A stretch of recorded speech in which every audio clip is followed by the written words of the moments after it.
Welcome to r/Reddit Revenge. This is a story of someone getting back at someone with revenge after being wronged. Thank you friends for subscribing to the channel and for so many likes. Today's story is How I Destroyed a $1 Million Company. This story takes place from 2007 to 2014. I went to school for television production. I worked in a TV studio on several TV shows and documentaries, and was so good that I later opened up my own video production business. But the thing you need to know about this industry is that the starting cost can be massive when you begin.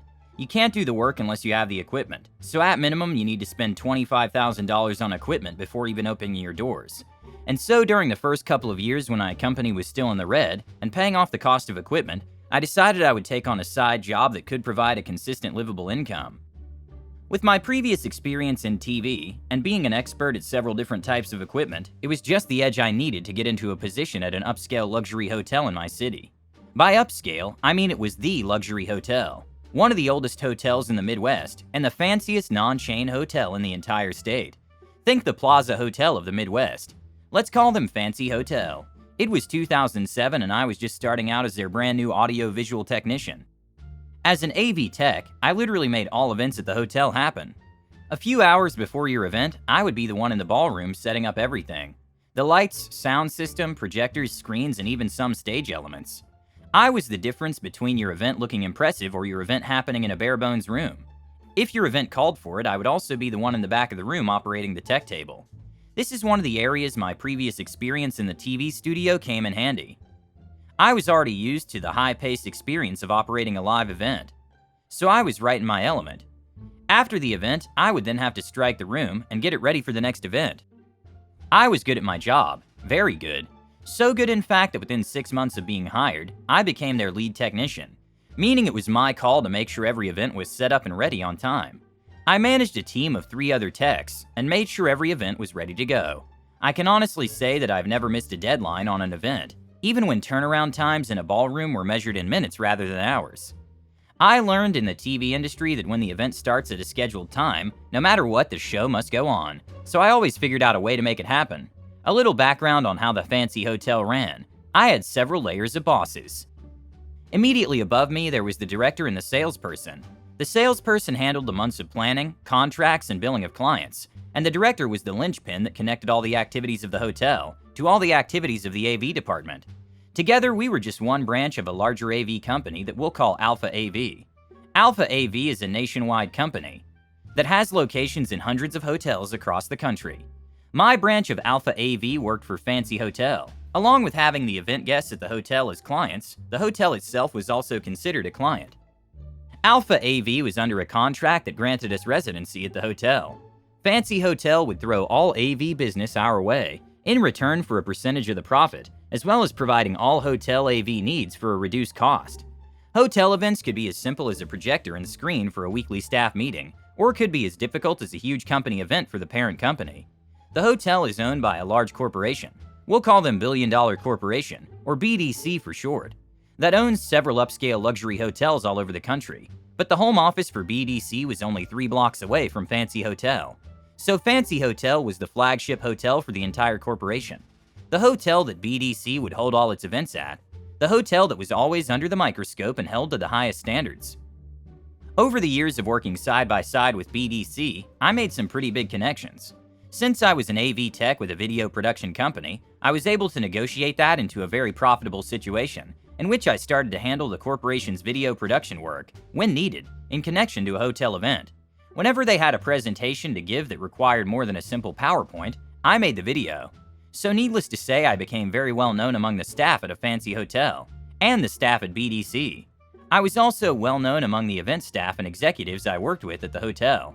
I had event planners, executives, politicians, and CEOs that remembered my name, because I was the guy that made their large events happen. They trusted me.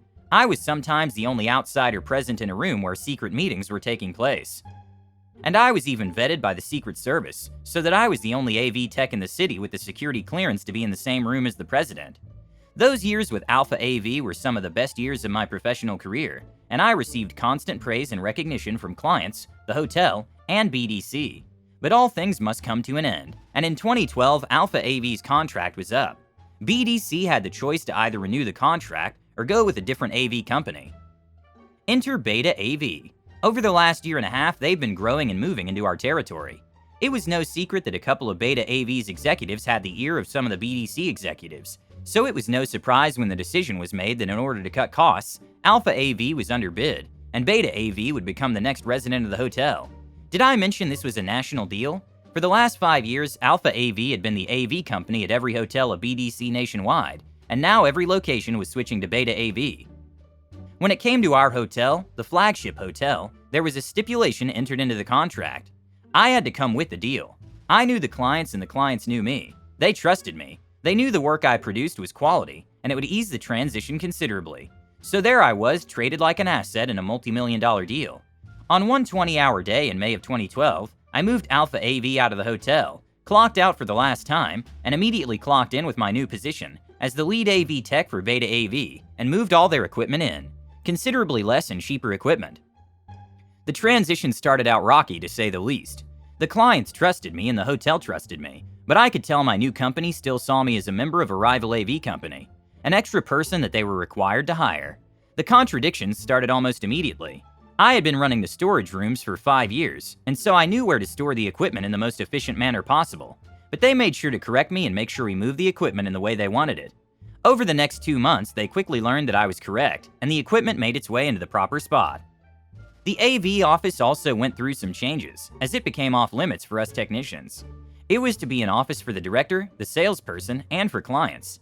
There was to be no reason for us technicians to have to cross paths with the clients. In the 5 years with Alpha AV, and my years at Beta AV, never had a client actually set foot in the AV office. We always came to them. They never came to us, so all this new policy did was take away my desk and anywhere else for my technicians to sit in our downtime between events.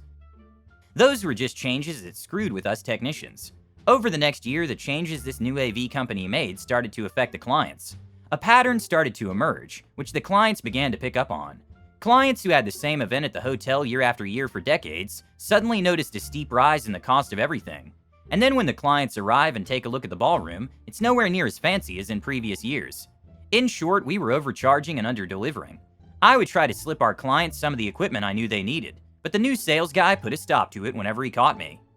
If they didn't pay for it, they didn't get it. A whole year of this occurred with clients getting bare bones for what they paid for. My reputation held for a little bit, but clients soon realized my hands were tied, and I wasn't allowed to give them the exceptional level of service they expected from me. Sales started to slow down, and events started to use outside AV companies more often. After a year of this steady decline, there was a shakeup in the hotel. The AV director took this decline as a sign that it was time for him to retire, and the sales guy moved on to another position. When they left, a new director transferred in from another hotel. He's taking on both positions as both the director and sales. The previous duo may have been bad at the job, but this new guy made them look good by comparison. How do you fix charging too much? By charging even more. How do you talk to your clients? You talk down to them and make sure they know that you know more than they do. I literally had to take an active role in pushing him out of events where he would start to openly argue with event planners. I may not have had official authority over him, but at points when he took things too far with clients, I was not above treating him like a child and banishing him to his office. Over the years, I built up my reputation in the city as the AV tech that everyone wanted to work with, and this guy could undo all my hard work and destroy my reputation in a single interaction. When this new director took over, the writing was on the wall. Beta AV was a sinking ship, and the captain of the flagship hotel was drunk with power and actively aiming for the iceberg. I was still friends with many of the executives at BDC, so I still had a sentimental connection to try to stick with the hotel and rescue it from the downward spiral. I had to figure out a way to retain the clients, but that's very difficult to do with the way the new director was crippling our reputation. Beta AV was corrupt all the way to the top, with policies that valued money and power over giving our clients what they need for their events. At our lowest point, we had staple events that were held consistently at our hotel for decades, suddenly switching to other hotels. Do you have any idea how much attention it attracts in a billion-dollar corporation when your AV company is responsible for losing the hotel millions of dollars in events? The decline was getting bad, and the final straw came when the decline affected the hours. We 4 technicians were lucky to get 10 hours of work a week. Clients at the hotel just weren't going with us anymore, and so there were not enough hours to go around. An AV tech doesn't work at a normal set time. They work only when there's an event to work, so if there is no work, then there is no hours. If there are no hours, then there's no pay. And as an AV technician, you need to be ready to go whenever an event was scheduled, so having a supplementary part-time job to fill in the gaps was impossible.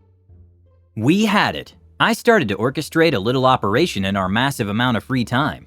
We all started looking for new jobs. And by us all, I don't just mean the 4 technicians at Fancy Hotel.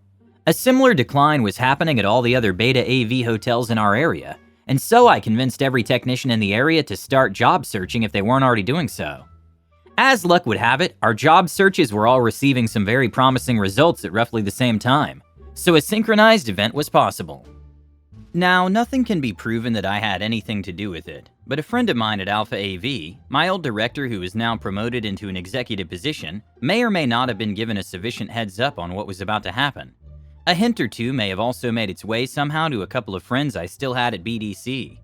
BDC was really getting peeved off at Beta AV, but they were locked into the same 5-year contract and had no choice but to endure the decline until the contract was up, unless something significant happened to break that contract. Suddenly, within the same week, every AV tech in the region put in their 2-week notice at the same time. This happened, seemingly coordinated right before a large event at Fancy Hotel for BDC.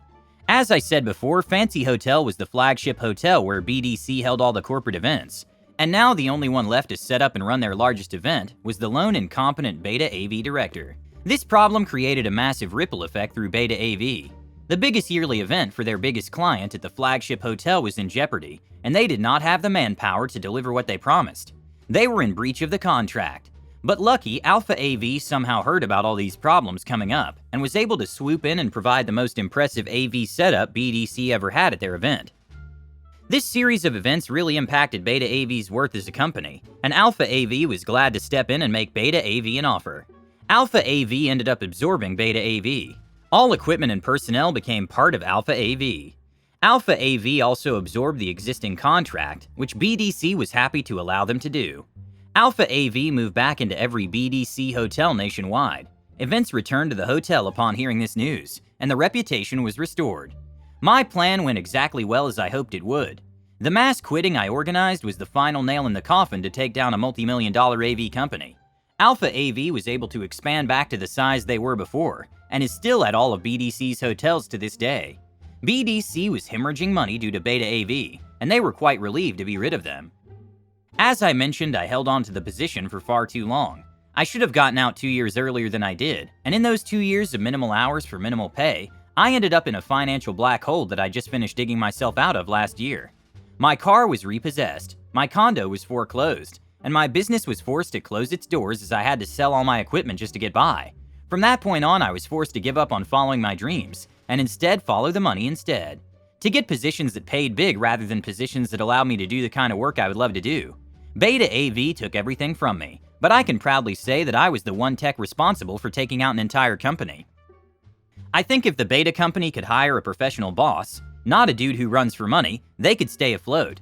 No wonder the actual Alpha company swallowed them up and took control. Your story just shows that the plan is actually functional, and you can orchestrate strikes to take down huge corporations, especially companies with such bad bosses. Sometimes there's a price to pay for bad behavior, and that trickery can be used to your advantage, not to your detriment. I wish you all the same to do what you love and hope things work out for you. Thank you for watching. Don't forget to subscribe.